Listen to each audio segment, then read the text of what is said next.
welcome to Darun IAS. Today we will be discussing daily current affairs of 12th of October 2022. In news, recently, according to the report by the Ernst & Young and the Indian Space Association of space and satellite firms in the country have reported that Indian space economy is to reach 13 billion US dollar by 2025. This is a fact which can be used in your mains examination. In science and technology, according to the report, the space launch segment would grow at a capital asset growth rate of 13%, which is spurred by the growing private participation, the latest technology adoption and the low cost launch services. We know that ISRO is famous in the world for its low cost launch services. The satellite services and application segment would form the largest share of the space economy, accounting for about 36% of the ecosystem by 2025. In this context only, we would discuss the two new organizations that were set up by the government of India in order to leverage the Indian space economy. The first that we will discuss is the Indian Space Association, which in association with Ernst & Young published this report. This association was established in December 2020, and it is the premier industry association of space and satellite companies.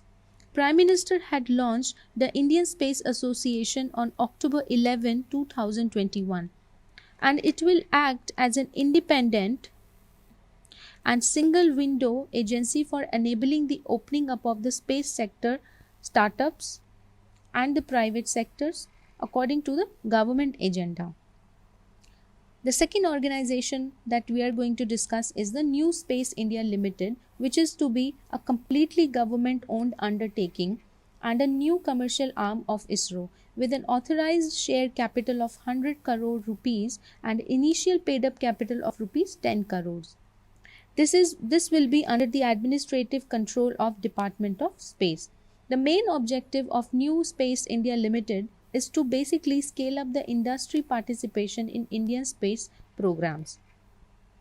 The roles and responsibilities of NSIL will be owning the satellites for the Earth observation, communication, application and providing the space-based services. It will also be promoting the satellite and launching system as per the demand of the industry, and it will also build the launch vehicles, the satellite building through the Indian industry. It will also promote the technology transfer to the Indian industry. The third organization of the day is InSpace. Basically, InSpace will act as a single point reference between the ISRO and everyone wanting to participate in Indian space economy and other related activities. This was created in the year 2020, and it will provide the hand-holding support, and it will promote and guide the private industries in space activities through encouraging policies and a friendly regulatory environment. Now, let's move on to the second news of the day. Recently, it has been observed that Indian rupee had dropped to 80 to 85 to the dollar by March 2023. Now, what are the reasons for sliding rupee as compared to dollar? The first reason is the hawkish federal policy, that is the global tightening. In order to control the inflation, the US Federal Bank has been increasing the interest rate. Alright, so this is the first reason. The second reason is the elevated trade deficit that India has. Example, approximately 85% of the oil India imports. India is heavily dependent upon oil for its energy security. And also the recent surge in the crude oil price due to the uncertainties in the West Asia geopolitics and also due to the Russia-Ukraine war.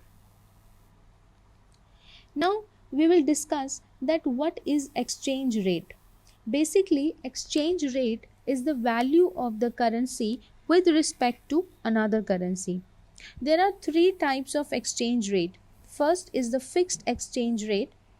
The second is the floating or flexible exchange rate. And the third is the managed exchange rate. Now we will be discussing these exchange rates one by one. Let's start with Let us start with the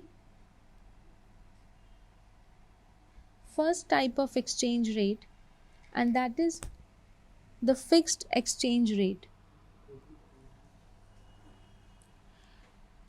Now, when we speak of the fixed exchange rate system, it is also known as the pegged exchange rate system. Now, in this, what happens? The currency is pegged to another currency or tied to another currency. For example, until 1971, Indian rupee was pegged to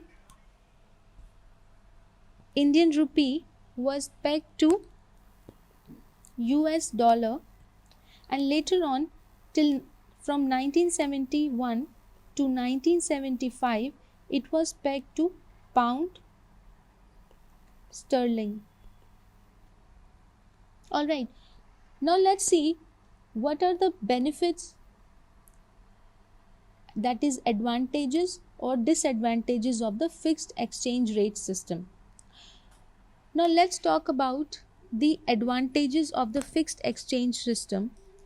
The first advantage, first we are discussing the fixed exchange rate system.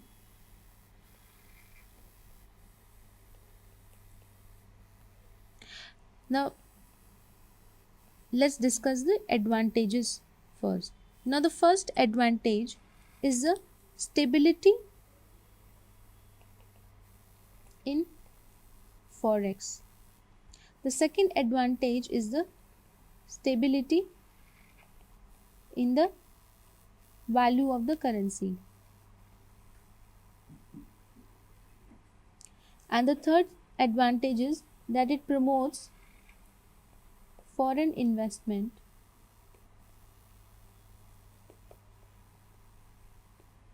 and the fourth advantage is that it helps maintain stable inflation. Now the question arises that India had shifted from the fixed exchange rate system to the managed exchange rate system.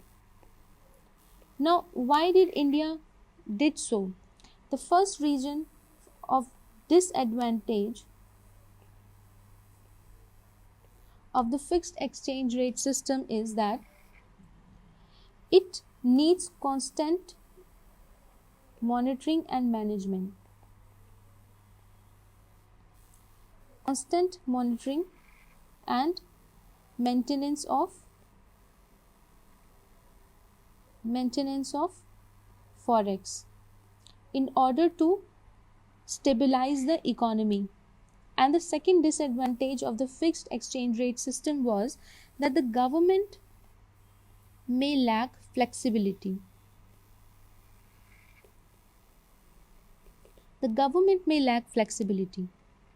Therefore, India had shifted to the managed exchange rate system. Now, let us discuss what is the flexible exchange rate system. Basically, flexible exchange rate system, it is dependent upon the market forces. That means the value of the rupee will be dependent upon the demand and supply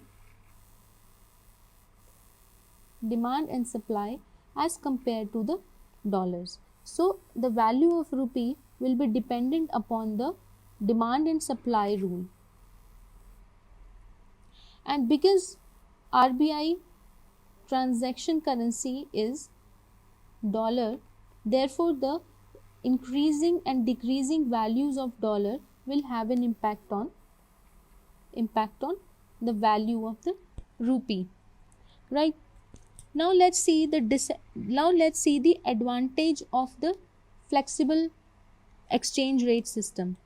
The first advantage of such system is that it needs no maintenance. That means no management is required. Any of the deficiency in the balance of payment is automatically corrected in the system. However, the flexible exchange rate system has some disadvantages also. Now let us see the disadvantage of the flexible exchange rate system. The first disadvantage is that it leads to speculation. It leads to speculation. And the second disadvantage is that it can cause the movement of the capital between countries, and hence it will impact the foreign trade, that is currency flow. And the third disadvantage, that it discourages any type of international trade and foreign investment due to the volatility that is involved because of the demand and supply forces. So it also leads to volatility. All right, now let's talk about the managed exchange rate system.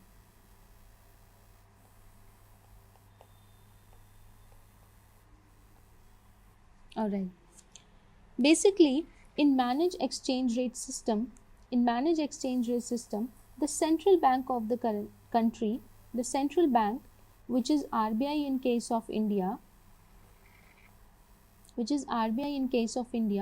it intervenes as and when required.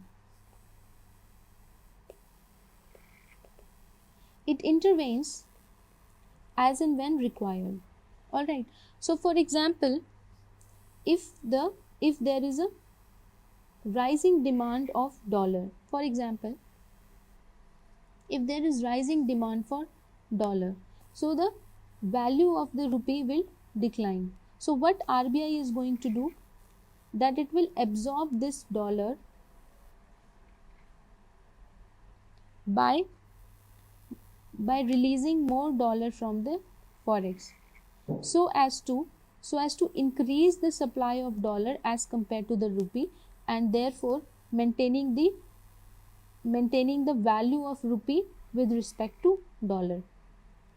All right, so this is how the central bank manages the currency.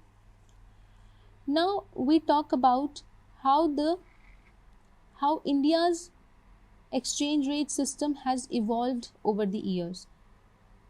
So for this I have presented a timeline here, that at first, like since independence till 1971, India had followed a par value system.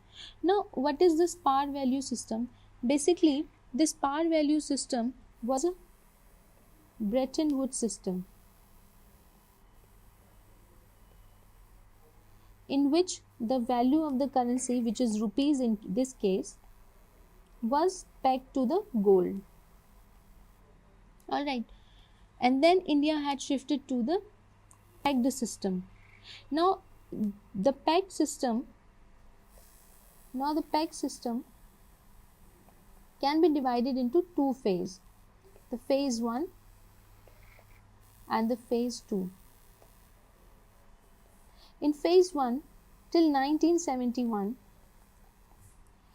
the Indian rupee was pegged to dollar, and from 1971 to 1975, the Indian rupee was pegged to the pound sterling. In the budget of 1992, the finance minister had announced for the liberalized exchange rate managed system. You can see here that this was announced, and later on the UERS system from 1993 was was started. Now let's see what is the current status of the exchange rate system in India, or the exchange rate regime of India. Now currently RBI, the central bank of the country, is responsible for maintaining the value of the rupee. However, the RBI intervenes only and when required. All right, so this was about the rupee, sliding of the rupee, the reasons for which the value of the rupee is decreasing, or you can say it is depreciating. Now there are two terms, depreciation and devaluation. Depreciation occurs due to the market forces, and devaluation is done deliberately by the central bank of the country by using its forex. All right, so this is the basic difference between depreciation and devaluation. Now let's move on to the third news of the day, which is the Nobel Prize for Economics. Now the Nobel Prize for Economics has been given for the significant research done by three economists with in field of financial crisis and the importance of the bank, and how the bank collapse needs to be avoided. And the economists who were awarded Nobel Prize for Economics is the Ben S. Bernanke, the Douglas W. Diamond, and Philip H. Dybvig. Now let's move on to the fourth news of the day. The fourth news of the day is with respect to the credit guarantee scheme for the startups. Now we know that the startups, they require the fundings.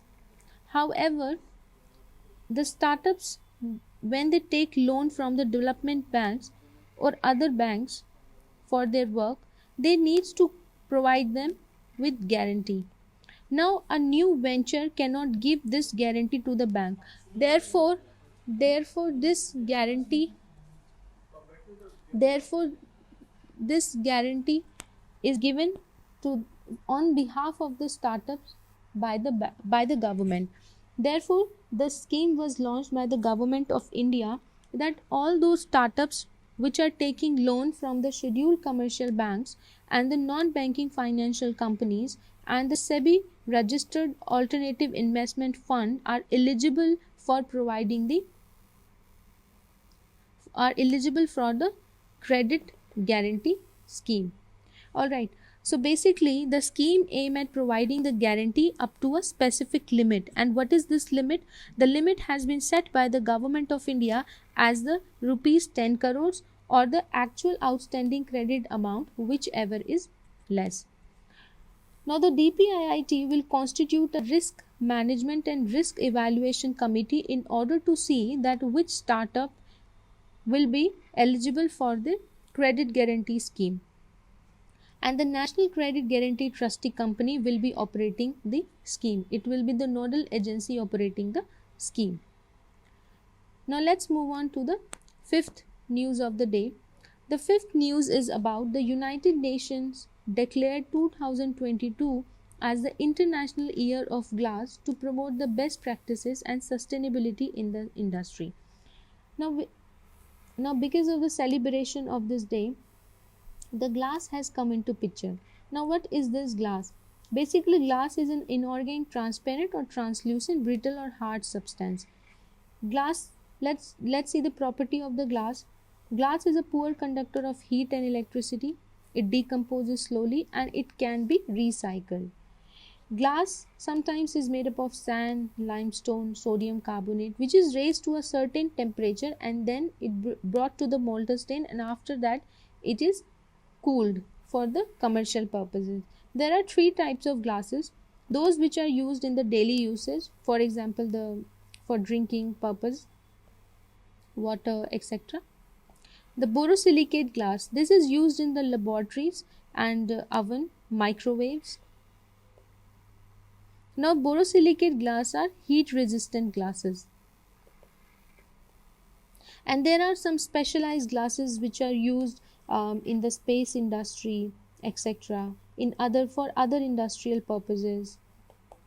Specialized glass to protect the eye as a eye shield uh, while welding, etc. So with this we are done for today. Thank you for watching Tarun IAS.